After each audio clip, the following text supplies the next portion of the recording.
Good morning, Zio here, and today I'm going to do something a tad bit different. We're doing a review of Shadowlands, how it is so far. So grab yourself some coffee, sit back, relax, and let's get into it, shall we?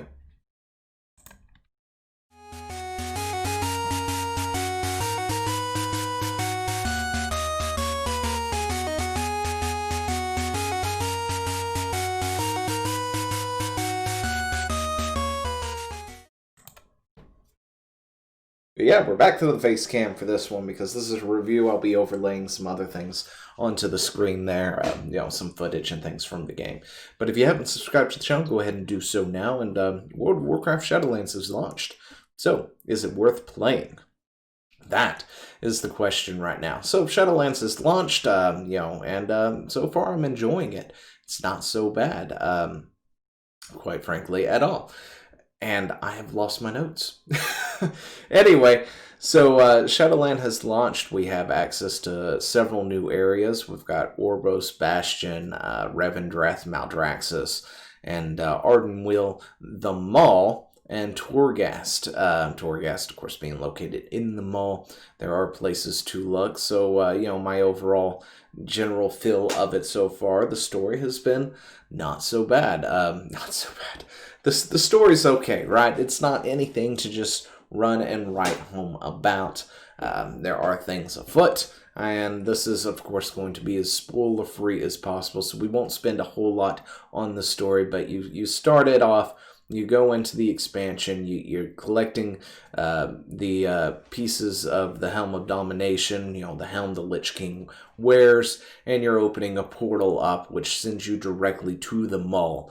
From there, you're collecting Thrall, Jaina, and a few others because they were kidnapped by, Sylvanas in a earlier thing that happened right before the expansion launched, the earlier event that happened before the launch. And, you've got to go get them back. So this is like the first couple of hours of play.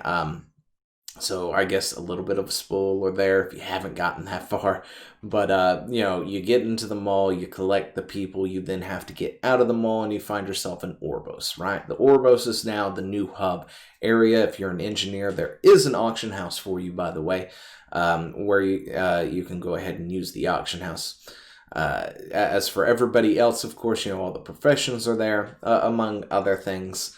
There's an inn there, some other stuff as well. You've got your PvP vendors, which is very nice. A vendor for PvP. Love it. Thank you, Blizzard, for bringing that back, because that last system... Ugh.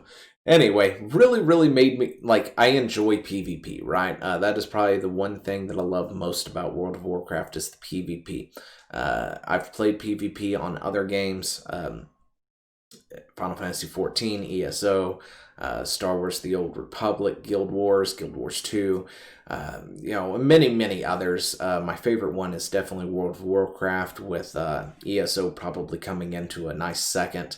I do enjoy that one. As for the others, not so much. I will sit down and play some Star Wars, The Old Republic PvP, and I won't even touch Final Fantasy's PvP because I think the system just sucks so much over there. But, World of Warcraft is coming back to some vendors, which is very nice. You've got your vendors in Orbost that, you can go to. You've got your honor vendors, you've got your conquest vendors, and then you can upgrade your gear from that using honor on both the Conquest and Honor vendors. And Conquest, of course, will have a cap. So you start going through the storyline, and you will find yourself in Bastion first thing. Bastion is definitely a very pretty zone. I do enjoy it quite a bit. That angelic look to it. It's very nice, very... I guess fresh is a good way to put it, because you don't usually see a whole lot of, pretty anything when it comes to WoW, unless it has something to do with, the Emerald Dream, or Druids, or Shamans, or something like that. You do get some decent vistas out there, like Nagrand and stuff, but they're not, angelic pretty, I guess is the good way to put it. And Bastion is kind of a nice zone. However, some of the quests did kind of it felt like they were kind of putting me to sleep a little bit. I think there could be definitely some extra stuff there, or something to boost that up a little bit, because quite frankly, I don't know, maybe it was just I was tired because it launched so late, or what, and I had been working all day and worked most of the day, up to that point, and got home just before the launch actually kicked off. But that might have put into it. But overall, my experience with the questing, it's alright. It's not like the best thing in the world. Another thing when it comes to the questing, questing from levels 50 to 60, you will reach 60 pretty easily. It may be in the last zone when you hit 60, depending on what you're doing.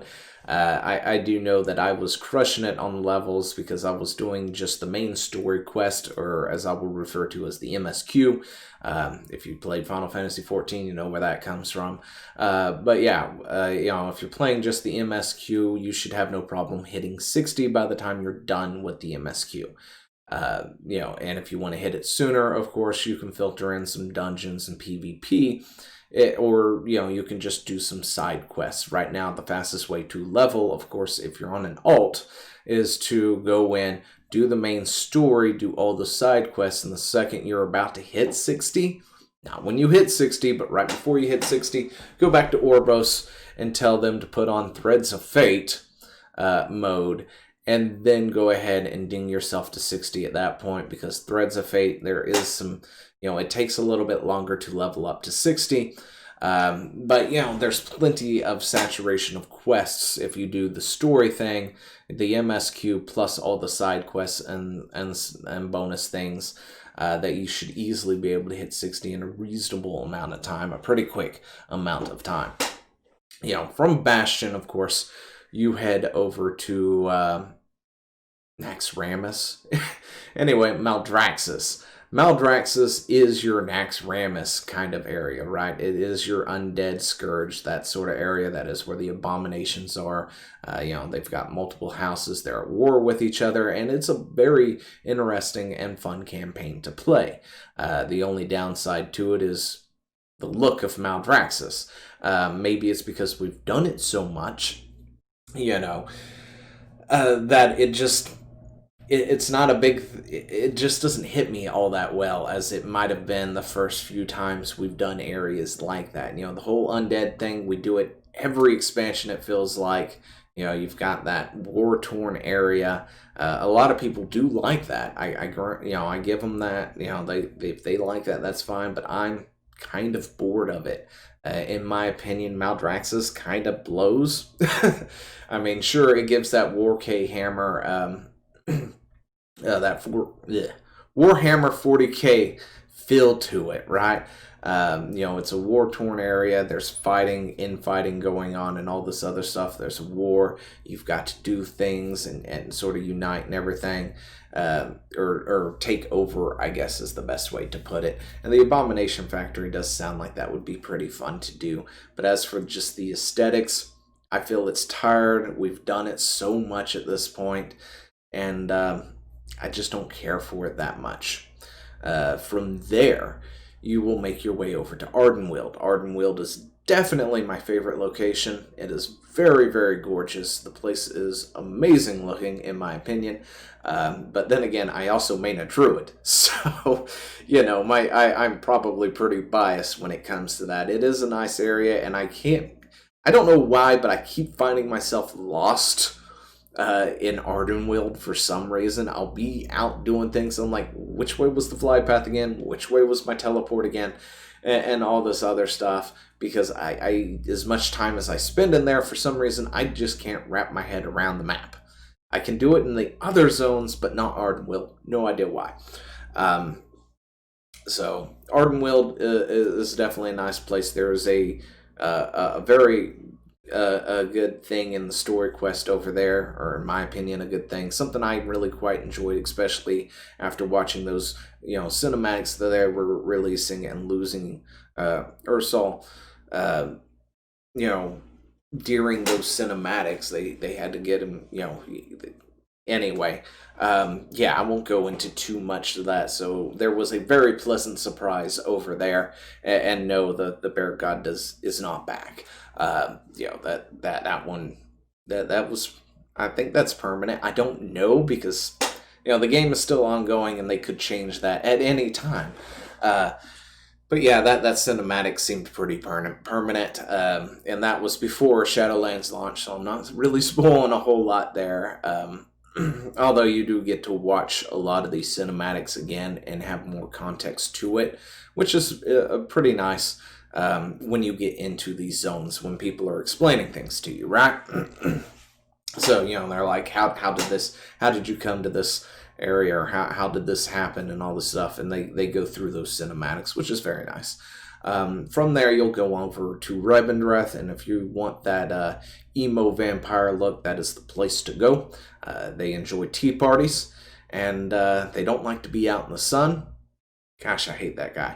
Anyway, no, but seriously, there is a power struggle that's going on over there as well. You've got like sort of this rebels versus empire kind of thing going on, if you want to do a Star Wars reference. But yeah, there's the thing that's going on over there. Revendreth is actually a pretty nice looking location. I do enjoy a lot of it. But there's really not much more to say about that. There's vampires, ghouls, zombies, all that good stuff. So, you know, the enemy, spiders, the enemies and stuff aren't too much different than Maldraxxus when it comes to sort of undead kind of things. But there are a nice variety of wolves, wolves and other things, spiders and stuff. Some nice little mechanics, and of course, you know, you have each covenant with its own thing from there. You know, once you get done with that, it's back to Oribos, of course, and then other things start to open up. You go on in between the mall and stuff. The mall is definitely a main place that you're going to wind up. You start in it, you've got to go back to it to do things at various locations during the campaign. You know, the mall definitely is an area that you don't want to spend too much time to. There is this system that they've got, the Eye of the Jailer, which I have definitely filled up pretty quickly, not thinking about it, and almost got myself killed. So, you know, as you do things in the mall, you need to keep track of that and make sure that you don't stay too long, otherwise the Jailer will kill you, and you're not powerful enough to deal with him. From there, you have the Tower of the Damned, Torghast. Torghast will be opened up to you through some things, and you get access to the Rune Carver for legendary items and stuff. Torghast essentially has an upper and a lower area. They have specific names, but I can't remember them right off the top of my head because I keep calling them Torghast lower and Torghast upper. No idea why. But, you know, each floor, or you've got multiple layers, and as of right now, we have 3 layers open to us. I've gone ahead and I've soloed them all as a balanced druid. Not exactly always the easiest thing in the world, but, you know, once you start getting some anima powers, things really start to ramp up, and it's a lot of fun. You know, Torghast is definitely fun. I, quite frankly, enjoy the Endless Tower type things, like Halls of the Damned, or Halls of the Dead, and the other thing from Final Fantasy XIV. So for them to take that and pull it over and make us a WoW equivalent, definitely nice, a lot of fun, and challenging as well. As, you know, the more characters you have in the party, the more the challenge is, right? The harder it gets, the stronger the enemies get, and of course, you know, if you have like a healer, it compensates for that. So don't think you're going to go in and breeze through it because you got a healer or whatnot. They will compensate and make it harder for that healer to heal, and among other things. So it's definitely a thing to challenge yourself with, right? Definitely a lot of fun to go up through there and do that. And you know what? I think that's about it. Right now, the end game isn't much. This week, of course, it is opened up. I believe, I'm not sure when this video is coming out. It might be towards the end of the week. Maybe I'll swap it around and put it out on Tuesday. But, of course, Tuesday, if that's the case, this is the day of the reset. And I believe the raid has finally opened at this point. So this video is not reviewing the raid at all, because I haven't made it that far, because it doesn't exist yet. So yeah, right now our end game essentially currently is dealing with covenants, where you pick covenants. Covenants have special abilities and things, you know, depending on your class and other stuff, which is a lot of fun. I have to say my Gatling gun, or my Tauren Gatling gun, or Druid Gatling gun, whatever, a lot of fun to use. I really enjoy it. I love it. You know, not too much about the whole flicker thing. I mean, that's okay. It gives me another move option if I need it. But being a druid, I don't really need it that much, you know, with travel form and stuff, and cat form. So that kind of ability feels a bit on the redundant side, but at the same time, it gives me sort of another get out of town, you know, get out of the area real quick kind of movement thing that it teleports me to. So it gives me sort of a blink like a mage, which is pretty cool. You know, each covenant does have their own things that they have to contribute, like the one over in Maldraxxus will give you access to the Abomination Factory and stuff, as well as other stuff, you know, that they all give access to. The covenants all share the anima conductor, where you can pump anima into a thing daily to do something, right? Bring up a treasure, bring up a rare, that sort of thing. You have the mission table, which has been revamped, and in my opinion, I feel like it's a lot better. I do kind of enjoy it a lot more. It feels more, you know, it feels more strategic than it has been in the past, where you just fill up a percentage and try, and if, as long as you're 100%, you know you got it. Now it's not so much. You've got an army of 5 that you've got to deal with, and you've got to put, you know, the right people in right spots to maximize their special abilities, whether they're healing or they're hitting targets on the far end or whatever. So, you know, if you've got that mission where you've got that one necromancer that's healing all the skeletons every single turn, you need to kind of focus them down. So you've got to put somebody on the opposite side to maybe shoot at them or whatnot to take them down. But yeah, so you've got that as well. And then I think that's it for the covenants. No, I'm sorry, the conduits. You got the conduits. Conduits are cool. I was expecting it to be, I guess, more in line with a really bad borrowed power system, I guess, where it gives some major buffs. So far, it's not been like anything huge to write home about. You know, it's not really. It might change, of course, as time goes on and we unlock more layers to our conduit system and stuff. Maybe that is what's going to happen towards end game, but as of right now, with just a few conduits open to us and stuff, it really doesn't, it's not really a game changer whether or not you got that thing up or not. But yeah, from that, each covenant, of course, has their own special things that are happening, like the Queen's Conservatory for Ardenwild. You know, the Maldraxxus gets the Abomination Factory. The Revendreth gets tea parties, and Ardenwild gets whatever it is that Ardenwild gets. Yeah, I really don't remember. Anyway. But yeah, so the system seems fun. It does have a lot of interesting things. World quests, of course, are back so far. But the best part about all of it is I haven't felt pressure to do a whole lot, right? I was slightly pressured to go ahead and do Torghast Layer 3 so I can get all the stuff I need in order to make my legendary, or be ready to make a legendary when the time comes to make the legendary for raiding and stuff.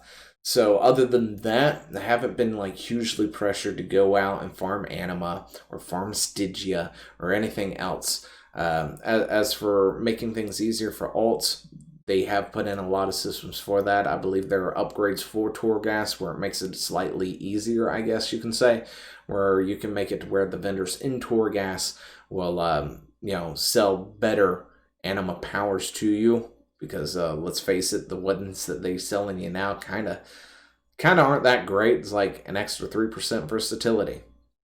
Okay, I really want to spend some stuff on that when I really want something that's much better.